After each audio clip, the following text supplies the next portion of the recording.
آج ہم بات کریں گے سورۃ طارق کے بارے میں۔ سورۃ طارق، یہ سورۃ طارق یہ تدوین کے اعتبار سے اس کا 86 نمبر ہے اور نزول کے اعتبار سے 36 یعنی 36 نمبر ہے۔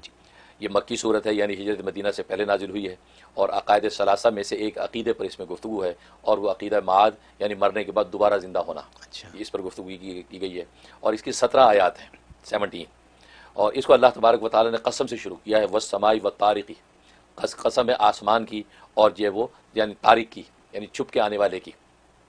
اور طارق سے مراد کیا ہے؟ خود ہی آگے سوال کیا، وما ادراک ما طارق، کہ تجھے کیا معلوم کہ طارق کیا ہے؟ فرمایا النجم الثاقب، نجم ثاقب جو ہے یہ وہ طارق ہے۔ یہ کہہ کے آگے مضمون کو بیان کیا، اور اس کے اندر نظر اعظم کا ذکر ہے۔ نظر اعظم کا مطلب نظر و غور و فکر، ایک ایسے تدبر و غور و فکر کی اس کے اندر دعوت دی گئی ہے کہ اگر انسان نظر و غور و گہرائی سے اس پر سوچے تو اپنی حقیقت کو جان جائے گا، جب اپنی حقیقت کو جان جائے گا تو اپنے اللہ کو پا لے گا،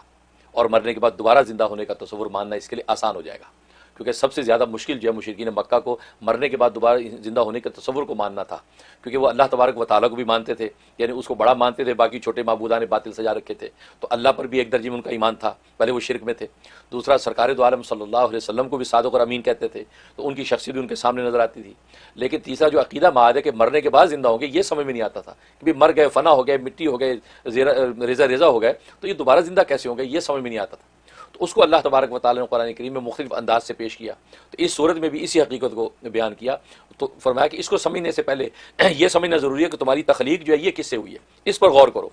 یاد فرمایا فَلْيَنْظُرِ الْإِنسَانُ مِمَّا خُلِقَ، انسان کو چاہیے کہ اس پر نظر کرے، اس پر غور کرے کہ اس کی تخلیق کس چیز سے کی گئی ہے۔ جب اس پر غور کرے گا تو سمجھ جائے گا کہ مما دافق، ایک اچھلتے ہوئے پانی سے اس کی تخلیق کی گئی ہے، حالانکہ وہ پانی ایک بے جان ہے۔ جب پانی میں سے زندہ انسان اللہ نکال سکتا ہے تو مٹی میں سے نہیں نکال سکتا، بالکل، کیونکہ جیسے پانی ایک عنصر ہے، مٹی بھی ایک عنصر ہے، تو ایک عنصر میں سے نکالنے پر اللہ قادر ہے کہ پانی میں سے خدا انسان زندہ پیدا کر دیا، اس کو تم نے مان بھی لیا اور تم زندہ پھرتے بھی ہو،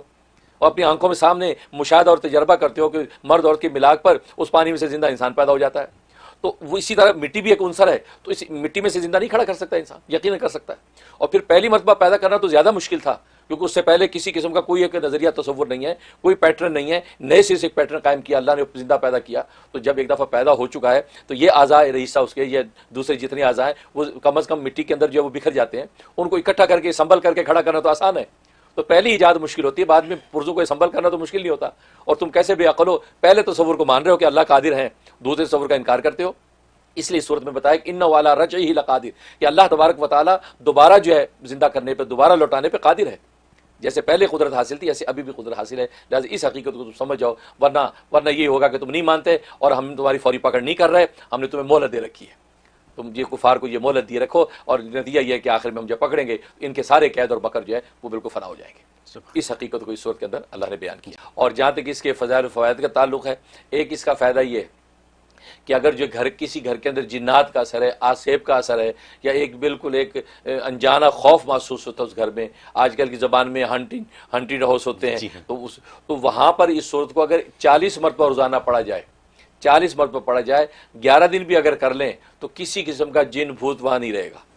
بہت زبردست عمل ہے، پڑھ کے ادھر ادھر چل پھر کے پھونک دیا اور اسی طریقے سے پانی بھی دم کر کے چھڑک دیا، تو نتیجہ یہ کہ ایسے گھر میں سے جنات وغیرہ چیزیں نکل جائیں گی اور کسی قسم کا کوئی نقصان نہیں ہوگا۔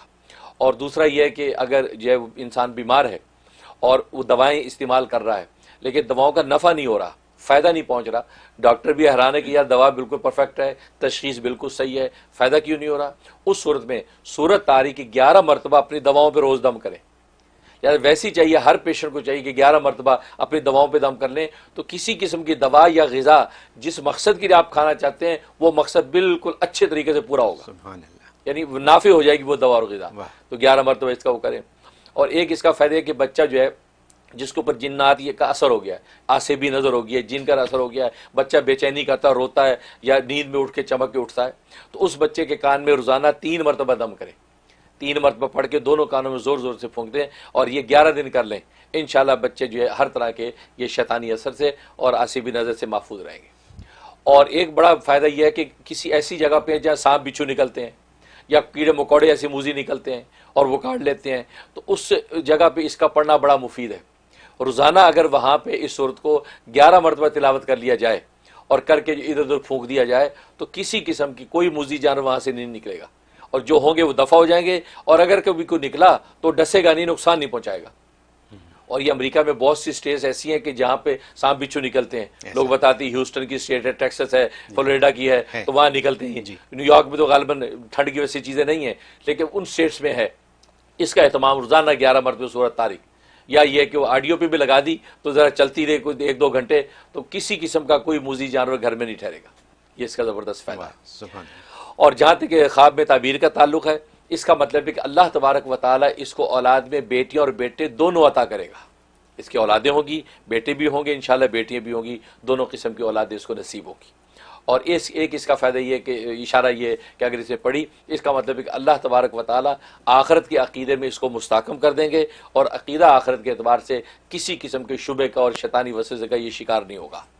یہ فائدہ. اور ایک مطلب یہ کہ سورۃ طارق پڑھنے والا کسی قسم کی چوری چکاری سے محفوظ رہے گا. اس کے گھر میں کوئی چوری چکاری کا اندیشہ تھا، لیکن اللہ تبارک و تعالیٰ اس کو گھر میں کسی چوری سے محفوظ رکھے گا. واہ،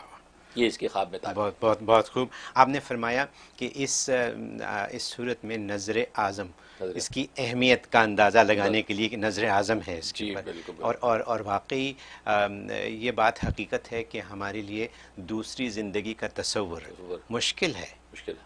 ہے اور یہاں پہ اللہ پاک نے اس کو ایکسپلین کر دیا. تو اب ہمارا کام یہ ہے کہ اس صورت کو پھر سے پڑھیں اور اس کا ترجمہ پڑھیں اور اس کی تفسیر پڑھیں، تو بات سمجھ میں آ جائے گی کہ یہ دوبارہ کیسے انسان مٹی سے واپس کھڑا ہوگا اور کیا ہونے والا ہے.